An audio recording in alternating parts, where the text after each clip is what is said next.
All right, thanks, Ben. Hello, DeMatha Nation. Welcome again, once again, to our 75th anniversary speaker series. My name is Connor Glowacki, current staff member here at DeMatha.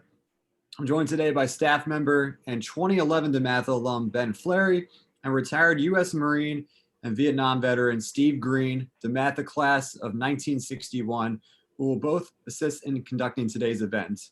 Steve enlisted in the Marines in 1966. In December of that year, Steve landed in Vietnam and was part of the buildup to what would become the height of that conflict, which did not officially end until, as we all know, 1975. Prior to Steve's deployment, he received a Purple Heart when wounded at the time his company commander was killed in action. At the end of Steve's tour, the 3rd Battalion, 26 Marines were directed to support the Con Thien combat base. They arrived in the area on September 5th, 1967, and after 5 days of intense fighting, it's fair to say the North Vietnamese Regiment no longer existed, and the 3rd Battalion, 26 Marines, needed to be reconstituted as a battalion. Steve received a Bronze Star with a Combat Medal for his actions during this time frame. Steve's deployment eventually ended, and he returned to school upon coming back to his country. In 1968, he joined the DEA, only to return to Vietnam as a special agent in October 1971. Steve served 28 years in the DEA, not only as the acting administrator on several occasions, but also served as a deputy administrator, which requires a presidential appointment for over five years. Steve was honored as DeMatha's Distinguished Alumnus back in 1993. Our goal for this week's DeMatha Speaker Series is to check in with our stags in the military, both past and present, have them tell us a little bit about themselves, where you are or were stationed, and to share a story or two. So we'd like to begin with Steve Greene, and then we'd like to open up to the floor, as Ben mentioned earlier, to the audience and to allow our military alums to share their story. So as Ben mentioned, if you'd like to participate, and we already see a couple people doing so we appreciate it, just indicate in the chat bar below. There should be a green chat button icon at the bottom of your screen. Press that, and then just let us know, type your message, let us know in the chat bar, and we'll call on you. With that all being said, thank you very much for attending. And with that, I'd like to toss it over to Steve Greene, the DeMatha class of 1961. Well, thank you, Connor. I want to tell you how honored and proud I am to be asked to participate in this. And I want to compliment you on your non-veteran, non-Marine haircut, which I like. But I'm going to start off by maybe just tweaking your instructions a little bit. And I'm hopefully not going to spend much time on myself, but I was going to put something I've been thinking about in the lab. Well, I've been thinking about it a good while, but something the president did the other day brought it to my attention. But before I start, I'll remember some guidance I was always given before making speeches, and it would be, Steve, you're never as funny as you think you are. And secondly, you'll never have to apologize for brevity. So I'll try and keep those in mind as we move on. But what I wanted to bring up was, and I thought of this the day after Tom Ponton called and asked me to become involved in this. It was either that day or the day after. The president announced, and my flash went off, but if you can hear me, still signal. The president announced that our engagement, our war in Afghanistan is going to end after 20 years. 20 years. And it's just, to me, that's just incredible that not that it ended, that we were there in a war for 20 years. And I think back, I don't think there's any students at DeMatha, I may be off for the few seniors, I don't think there's any students at DeMatha that were even born when this war started. Just incredible, and I go back, and the other thing that's just perfectly clear in all this is all done by a voluntarily military, and which is really started after conscription ended in 1973, I think. And then from then on, we've had an all volunteer military service.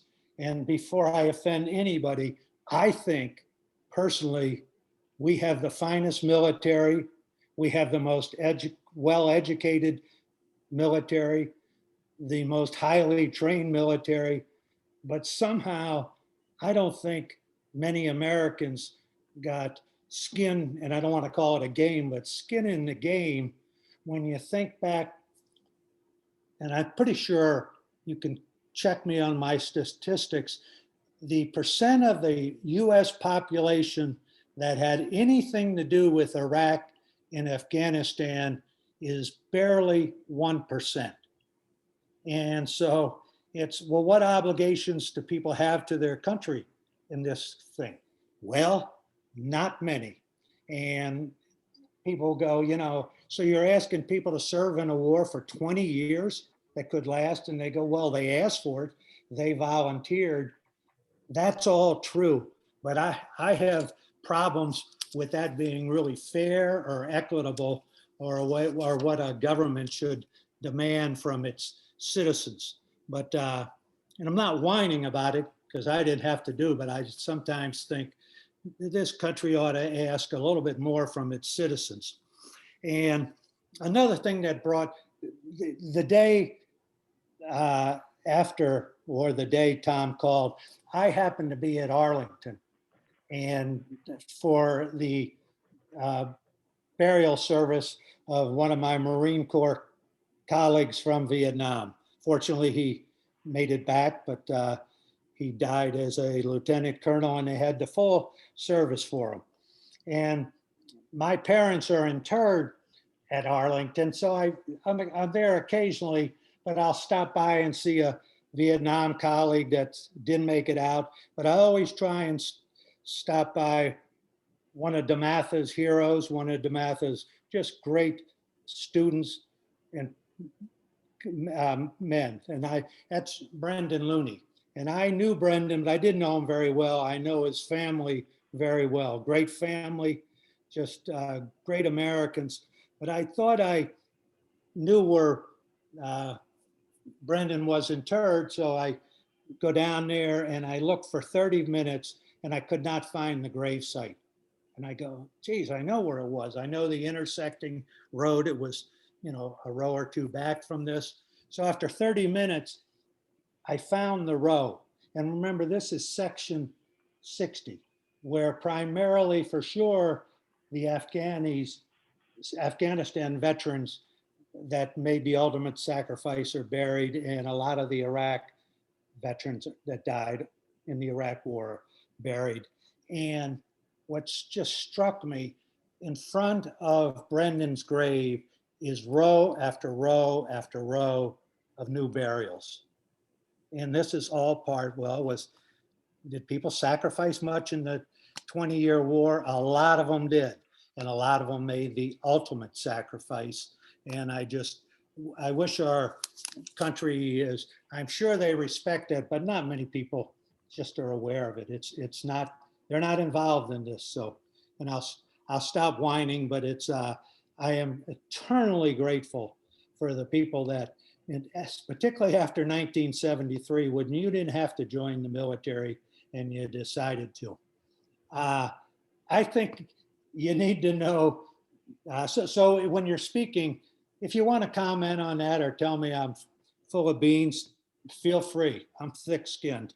But both Ben and Connor asked me would I comment on my Vietnam experience. I did enlist in the Marines in 1996, and people have often told, wow, you must have really thought your country needed you. And I had a deferment at the time. I had 3 deferments. 1966, excuse me. I had 3 deferments, but believe me, the draft board was hot after my young behind. So about 3 years prior, 2 of my closest friends, we all met at Fred's Inn down by St. Anthony's, and we decided in the next 2 days, we would join the Marine Corps because we were all going nowhere in our scholastic life. So, and we would regroup out there at Fred's on Friday night. Well, they joined, and I decided I had not met all my social objectives, and nor had I met very few of my academic. I'm not going in the Marines. So, well, that enraged their families, their friends, and these guys are tough guys. They never let me forget it. So in 1966, when I knew I had to do something, I think, maybe I'll try the reserves. I just couldn't do it. So that's how I ended up in the Marines. And people will ask, I'm going to skip the things that Connor highlighted. I served in interesting times. It was clearly when you went in, you were going to be cannon fodder. And most services did 12 months, but the Marines always thought, well, they do 12, we'll do 13. Go figure. But people ask, was it worth it? I can't answer that. Would I do it again? Yes. Was the experience great? Yes. It's so difficult for me to answer. But I'll give you one example and then I'll close. When I showed up at Parris Island, there were a group of 25 young recruits that had all come from the town of Plattsburgh, New York. Great town. I'm sure a lot of you have heard about it. Well, it's part of Clinton County, New York, upstate New York, right along the border. A tough area, hardcore working people. Well, these 25 guys were all about the same as me, all had some college. And so they decide to join the Marines en masse. 25 is a good number from a small place. Well, the mayor thought it was a great idea. The governor thought it was a great idea. The newspapers ran stories, and they all showed up at Parris Island. And their movement eventually captured an additional 30, 40 more. So a total of 96 people came from this county, the bulk of them from Plattsburgh, New York. And the drill instructors cut them no slack. It was just a group of 25 guys to pound. Well, we graduated, and I never said much about them. I hung out. Well, these guys, we graduated and we stayed as a group pretty much the first 25 and went to Vietnam. Well, within a year, 2 years, 44 of those 96, the total that went over, made the ultimate sacrifice. And so whenever I think, who cares what I think if it was worth it? Just go up to Plattsburgh, which I have done twice, because I was very close to 2 or 3 of these guys. And just ask around, you think that was worth it?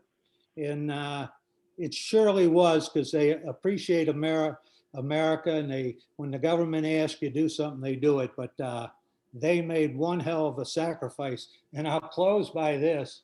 I kept my mouth shut, as it's wise to do at Parris Island, but I was born in Plattsburgh, New York.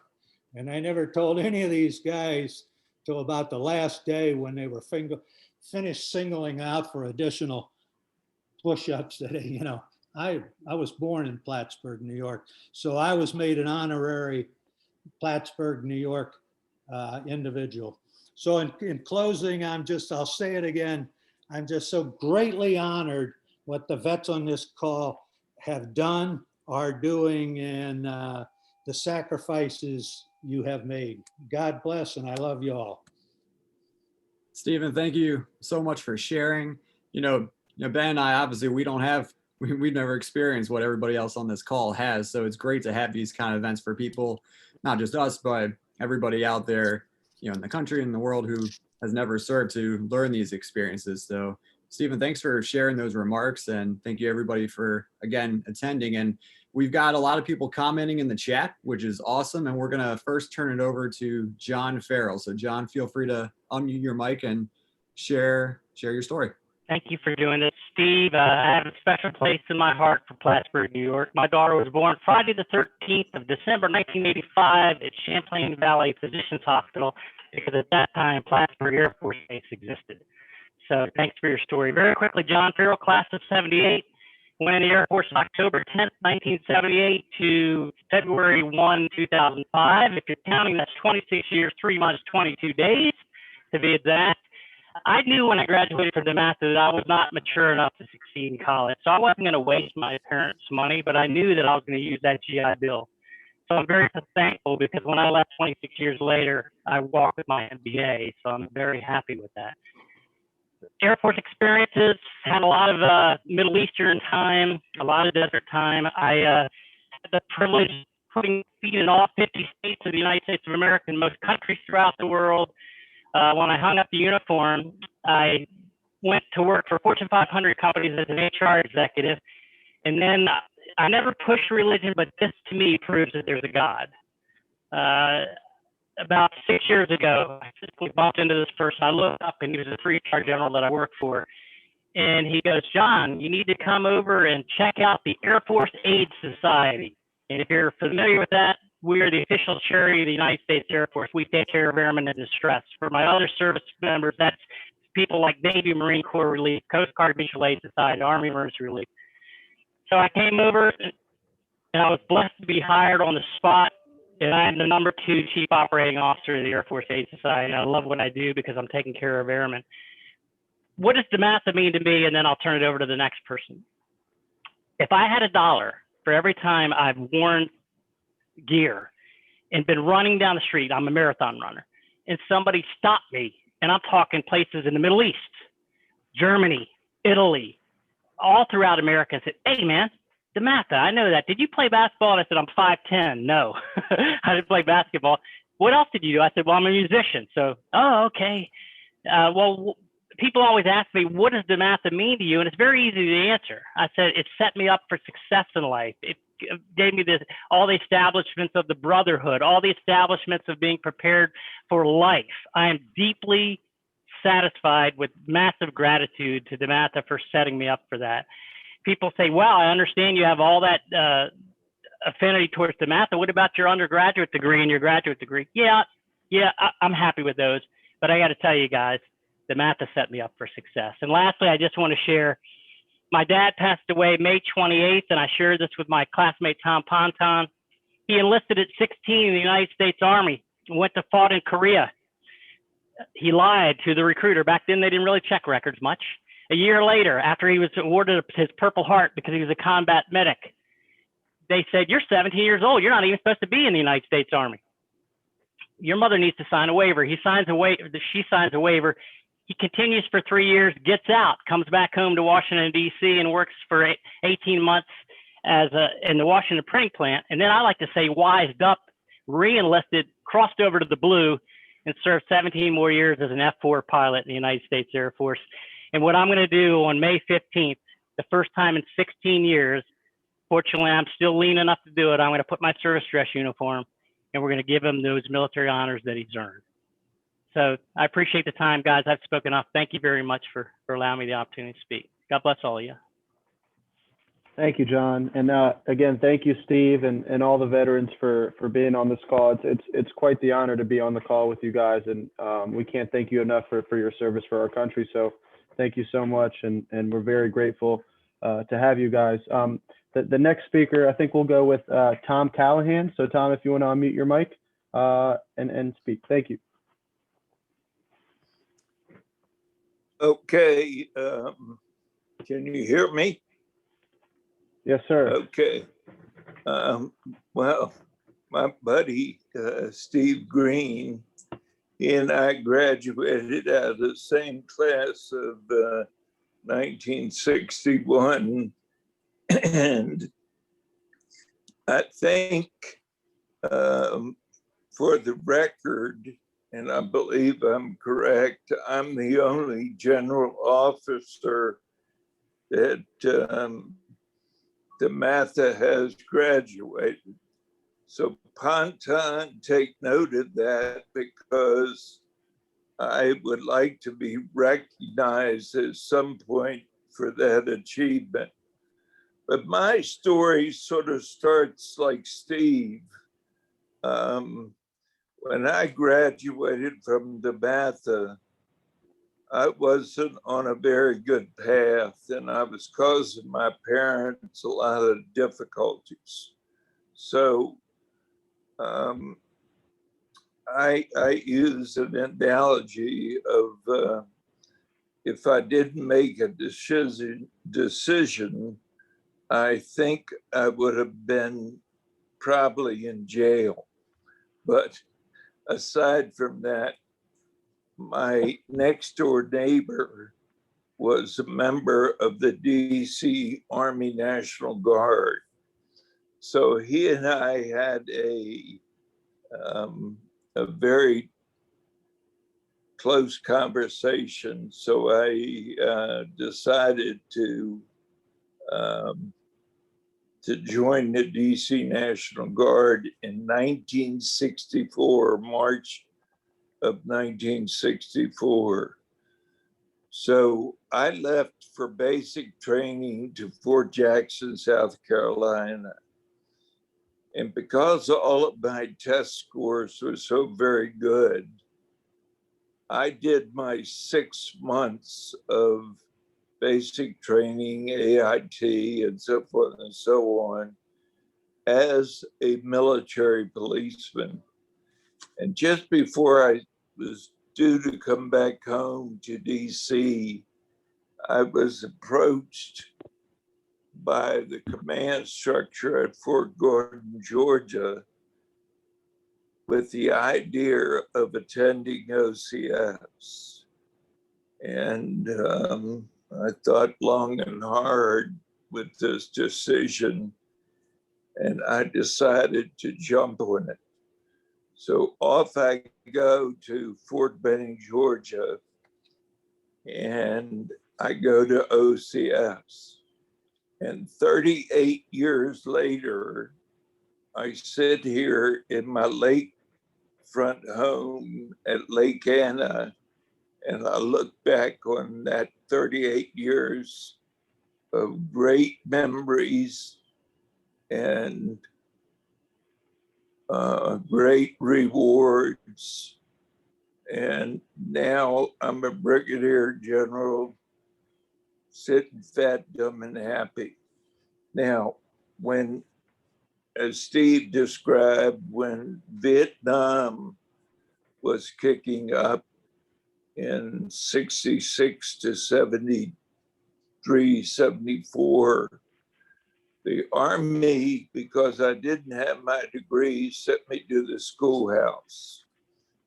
And I missed Vietnam because I was not educated as a second lieutenant. Now I had branch selection because I finished at the top of my class at Benning. So it was infantry, armor, or military police. Now, infantry was going across the pond, armor was going across the pond, and I wanted to stick with my branch that I had signed up for, selected military police. So I go to the schoolhouse, I finish my bachelor's degree, and I get assigned to the 60th MP group at that time. They were at Fort Bragg. They were part of the 82nd Airborne. And you know what happened in 1968 in Washington, D.C. and Detroit and all the big cities? They started to burn. So I get assigned to a CID group, and that's primarily where my focus was as the CID supervisor. And that's sort of where my focus started, as a CID agent. And Steve can relate to that as a DEA agent. And that's sort of where I remained until I made full colonel, attended the War College. My plaque is on the War College. But all along that time, with attendance at Leavenworth. Now, when I was with the active forces, I had a decision to make about 1987 when I came up for lieutenant colonel as to whether I was going to make a career of the Army or whether I was going to come back into the reserves. And that's when I decided to come back to the DC National Guard. And that's where I landed. So I have a combination of active duty and reserves. And I came back to the Guard, remained in the Guard, worked for federal government, retired from the Guard, went into the United States Army Reserve, got my promotion to Brigadier General, remained in the government, and went retired from the government in '07. But I can tell you that the military has been a great part of my life. It has formed me as a true leader and a leader of men. DeMatha helped me a great deal in forming me as a DeMatha gentleman. He gave me a great deal of what I took into the Army. It formed me. Mr. Moreland was my guidance counselor. He helped me a great deal. Buck Offit, Morgan Wooten, all of those fine gentlemen helped me along my way. I transferred into DeMatha from John Carroll because I got sick in my junior year at Carroll. And my parents did not like the way that Carroll handled my situation. They allowed me to come into DeMatha in my junior year. And that's where I met all my great friends like Steve Greene, Carl Donnelly, Adam Manis, who was a teacher at DeMatha, Ambrosi. Really appreciate you sharing. It's great to hear your story and to just thank you for your service. Thank we you. want to try to get to everyone if we can, but thank you so Yeah. much for sharing. We really appreciate Thank you. it. Thank you, Tom. Thank you very much. Let's go to Leon Michelin. And Leon, you mentioned in the chat that you have a story with you and I believe Marcus Ferran. So go on, Leon. Oh, thank you. Can you guys hear me okay? Excellent. Okay, I appreciate it. Yeah, the math graduate class of 90, I enlisted in the delayed entry program in between my junior and my senior year at the MATHA, and you could pretty much say that, yeah, I wasn't a very smart student. I was really a lazy student. It wasn't that I wasn't smart. It was probably more that I was lazy more than anything. Little known fact, I actually walked across the stage, and DeMatha, I'm so appreciative of them that they allowed me to walk across the stage, but I had to attend summer school my senior year, thus canceling my delayed entry program, where I was going to be an airframe mechanic. And I had to re-enlist into the delayed entry program to depth for the Marine Corps, and to where I became open communications. So I finished my 3 summer school classes somewhere in the middle of July, and on July 25th, I was standing on the yellow footprints. And I don't regret anything that happened. You know, I was a maintainer for the past 30 years of electronic equipment, everything from radios to satellite communication equipment, so on and so forth. DeMatha is such a small school, and the beauty is The Marine Corps is also the smallest service, and of course I'm biased. I definitely believe it's the best service, but I understand if others don't agree with me from the other services. We're definitely jealous of the Air Force and how they take care of their people. Trust me, we do. We do take note of that. But aside from that, where I'm trying to go with the smallness of it is, I graduated in 1990. At that time, Marcus Ferran was a young sophomore. He just finished up his sophomore year, was an awesome wrestler at DeMatha, as well as a football player and probably a few other sports and so on and so forth.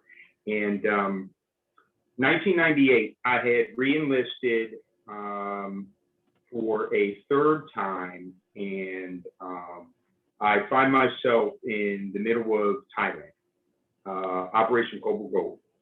And I walk into a shack. I think I'm in Samysan. And I walk into a shack to get something to eat. And there's a barber shop and so on and so forth. This is in the middle of Thailand where there's no military, United States military bases around. These are Thai military. And the way they do things over there is very, very differently. These are mom and pop places, some of the best food that you'll ever have.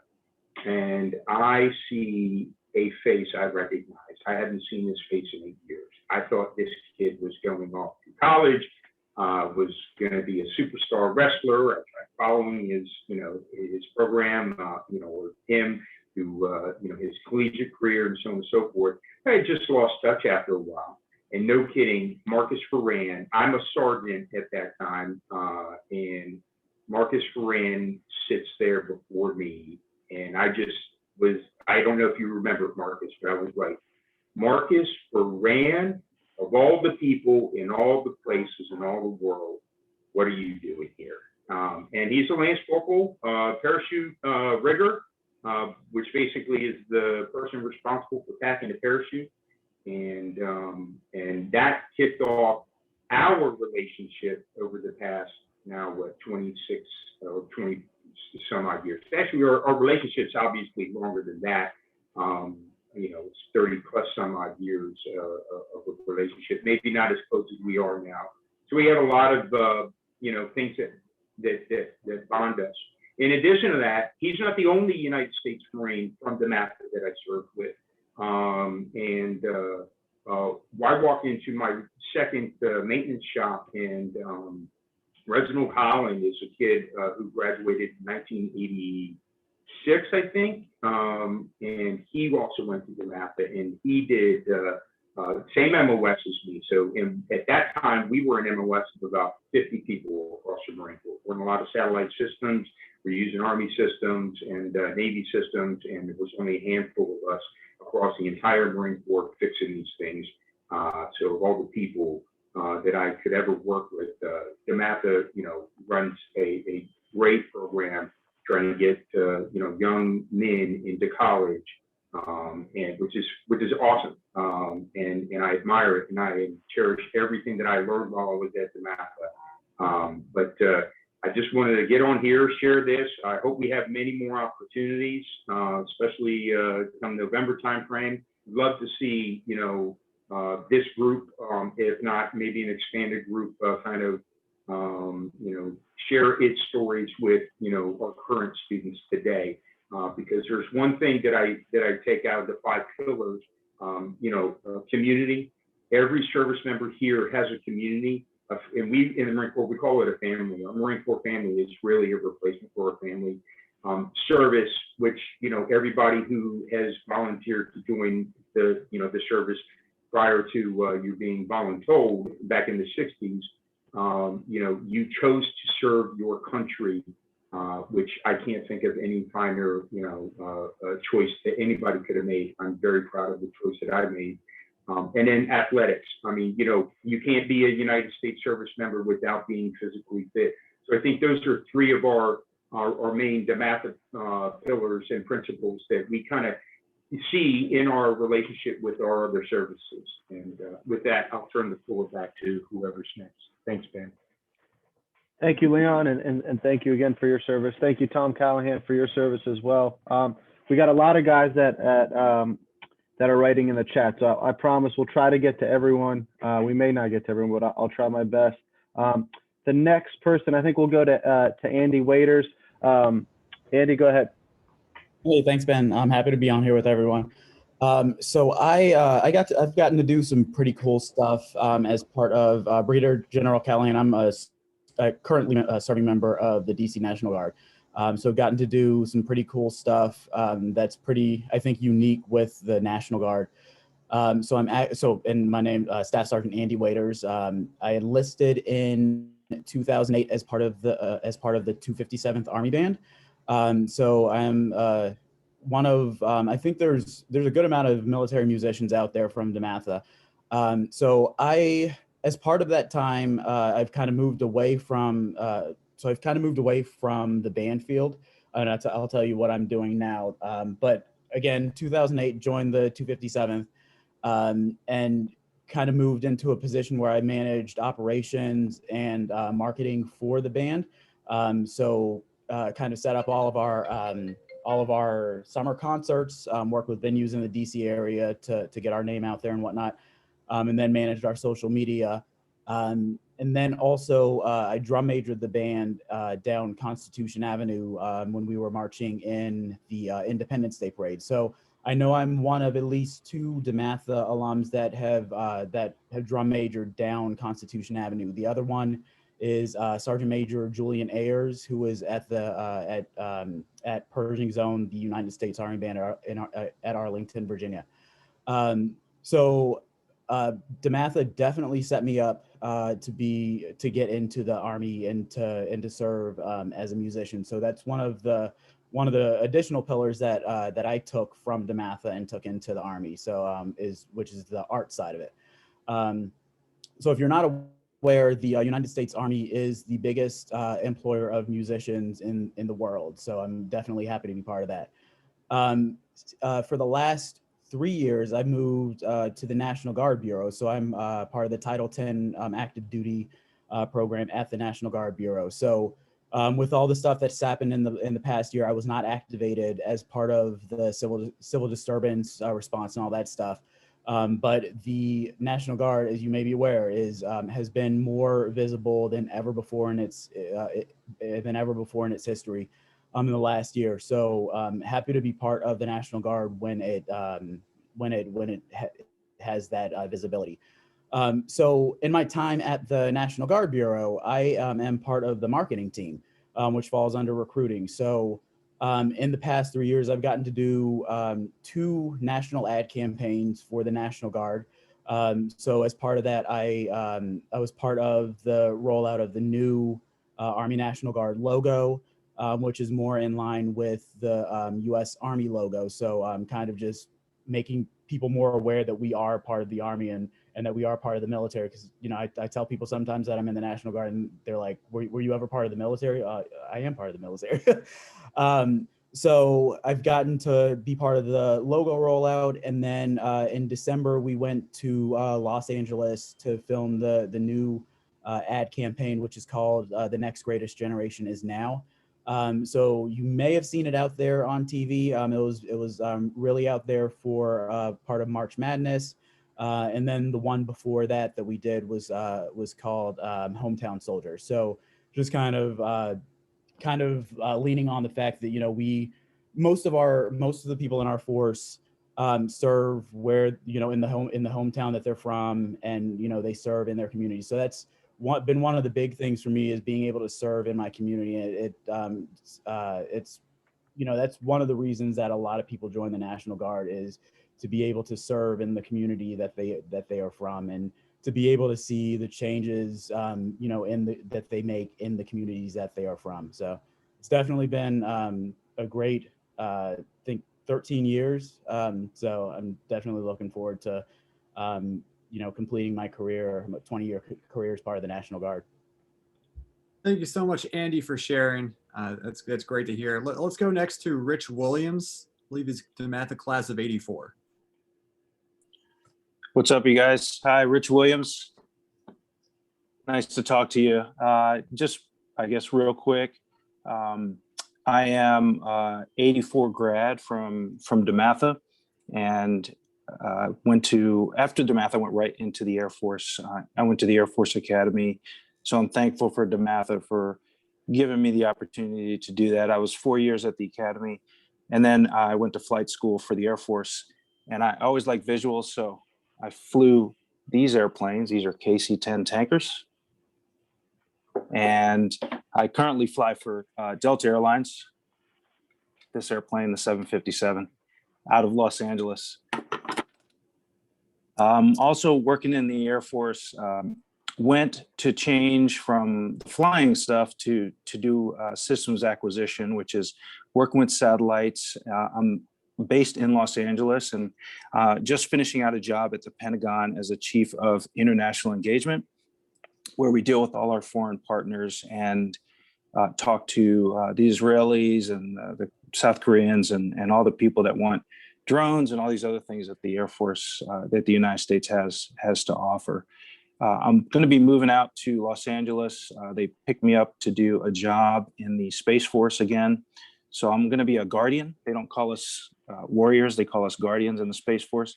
So I'll be doing Space Force stuff. And we are, the big race is with China and Russia, and we're fighting them with satellites and missiles and all that. When you look at your phones, the GPS, we're responsible for those satellites, putting those satellites up and monitoring those types of things. So really cool. I feel very humbled to be in this audience behind Brigadier General Callahan and Steve Greene and all these phenomenal people, and Andy. You guys, in my mind, are real soldiers. So I appreciate your all service, and I can see some really great people on the call. So I'm just gonna kind of stop there. I appreciate everything. I know there's a lot of people that want to talk and share. So thanks a lot for your time. And again, we're raising a very strong Catholic family. Our kids are all still in the church, and you know, that's been a benefit to us. And I really thank DeMatha for setting the stage for that. God bless you all. That's fantastic. Thank you so much, Rich. Let's go to, I hope I'm saying your last name right, James Troche, if you want to go ahead and speak.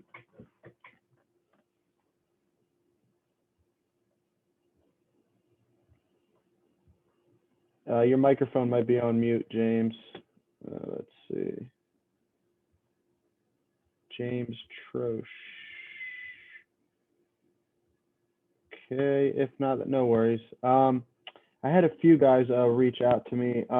Emmett Lauer, if you want to unmute your mic, Emmett, and share your story.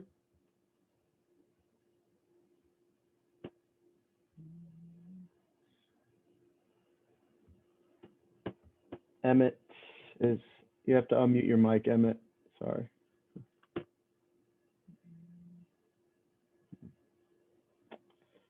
Okay, guess that's not working. Hey Ben, I got somebody while we're waiting. Okay. I think I saw in the chat that Eric Gunn, I'm at the class of 87. So Eric, if you would like to talk, feel free to unmute your mic. Great. Thanks for having me, Connor. Yeah, I'm actually calling in from Bahrain tonight. So I'm in the 30th year of my career. I am a Navy. I've been in the Navy almost all my life. Well, my dad was Navy, and we moved around every couple of years. And DeMatha was actually my third high school. I did my junior and senior year there. Did wind ensemble. I was on the very first swim team at DeMatha, where I think the tryout consisted of just swimming across the pool. So I made that all right. And I went to Navy ROTC, University of San Diego, small Catholic college there, and did my 4 years at sea. I got out, but I missed kind of that affinity group that we've all felt at DeMatha, just having the great culture to work with and within. And I wanted to get back and went into the reserves. I've been called up 6 times since then.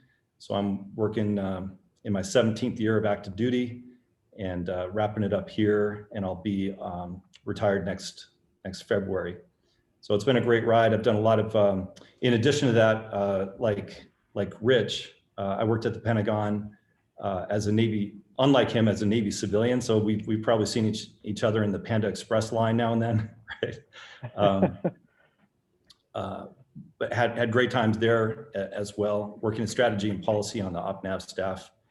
So been all around, and I've just been completely honored and very fortunate to have come through a place like DeMatha, where really they do, help form the rest of our lives and give us a great foundation to expand from. And then go in the military and be just around awesome human beings like all of you on the call tonight. We all serve in our own way and make part of this organization run, and it's been a privilege to be doing part of it for 30 years, and I'll be back home in October. But thanks for letting me talk from Bahrain, and it's great checking in tonight. Thanks very much. Awesome. Thank you, Eric. We'll go to Mr. Moylan, Kevin Moylan. If you want to unmute your mic and go ahead and speak. Greetings to everybody. Story about my dad first. Most of you, I'm sure, all of you, I think, lived through his tenure, and go back to 1954 when he graduated from college. He had to do his 2 years of active duty in the Army. Spent about 13 months of it on the island of Saipan. And it was many years later before I figured out exactly what he was doing. When he got out in 56, he had worked with some guys in the CIA, and they asked him to come to work for them. A GS-12 was about a 24, 25-year-old sergeant in the Army.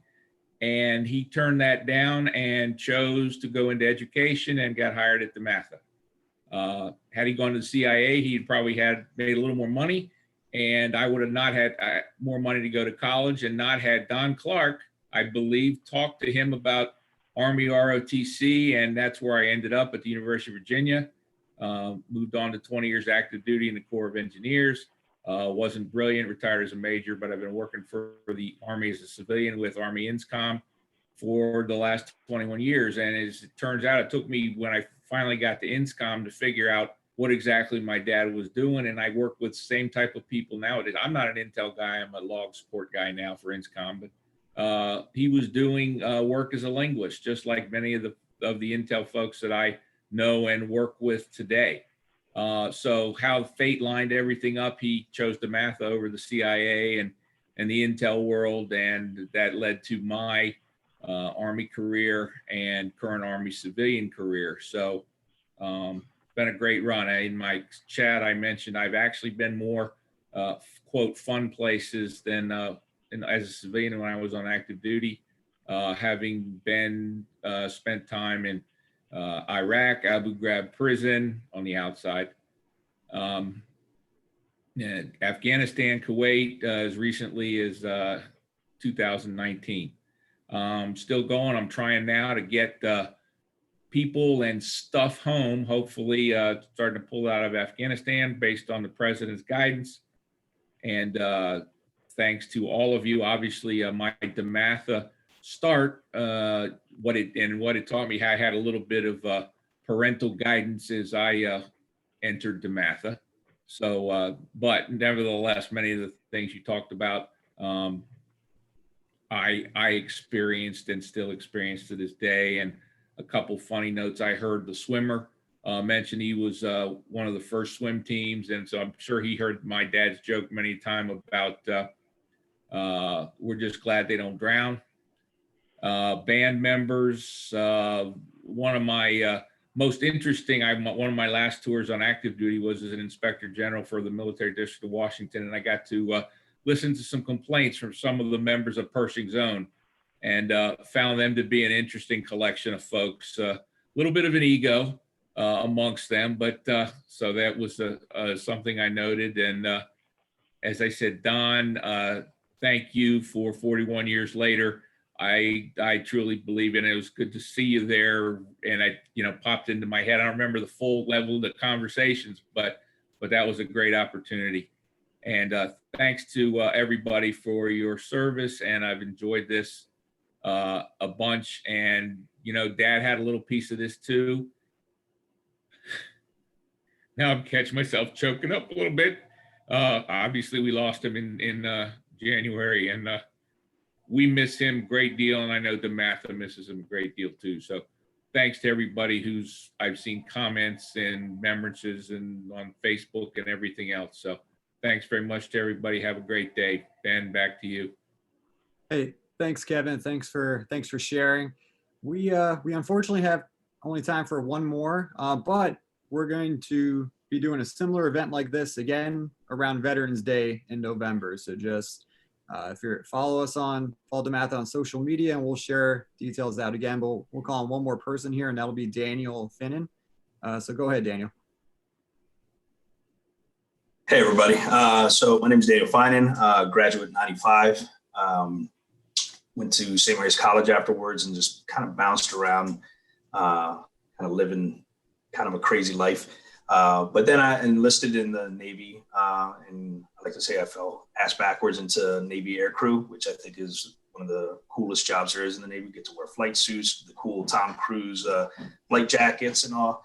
And so it was a really good experience. I got to travel around the world, lived in Japan for 3 years, and toured around on the USS Enterprise. I was actually ship's company, which is weird for an Airedale, but I volunteered for it, and got to live that life for a little while.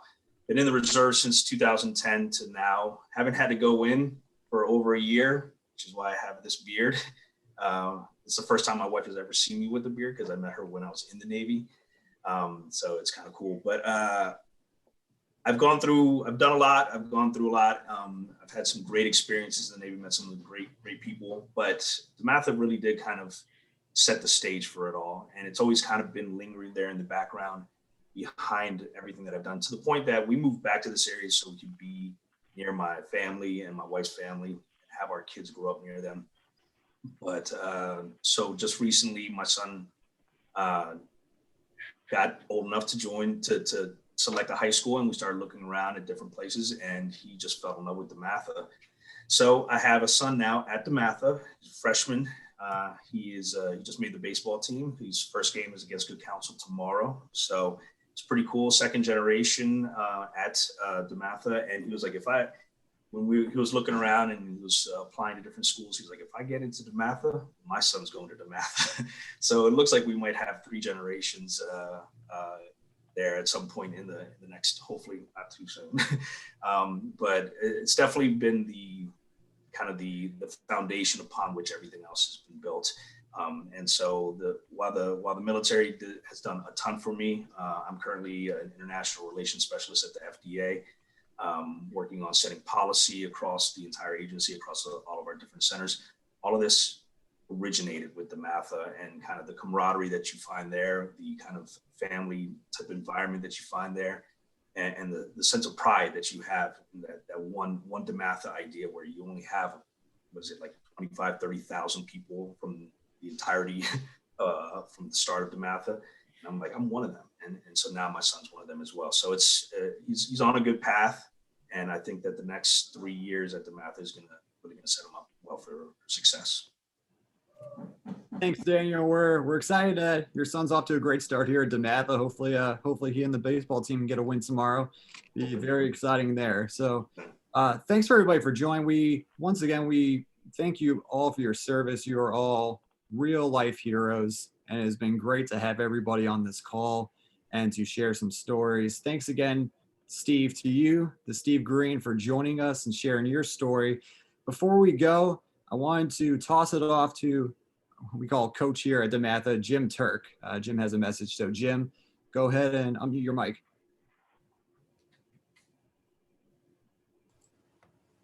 Trying to start video too, but never mind. I'm better off not being seen.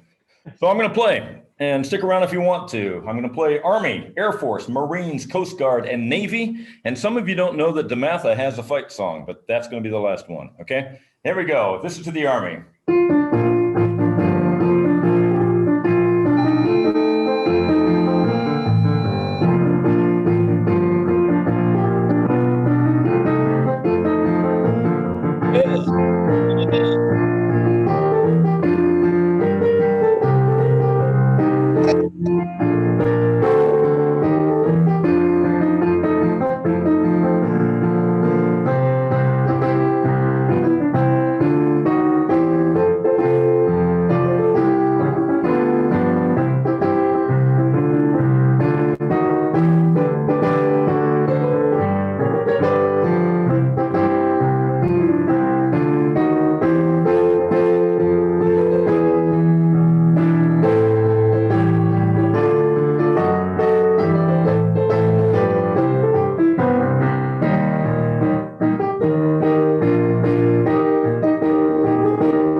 God bless you. Thank you very much for your service. Go Stags.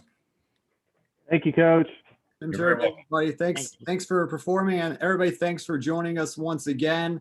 We'll be back next week with another Zoom, and we will do something similar to this with our military alums again near Veterans Day in November. Thank you again for all your service, all your ultimate sacrifice to this country. We here at DeMatha appreciate it. And stay safe, everybody. Until then, go Stags. Take Go care. Stags. Thank you, guys. Job well done, guys. Thank you.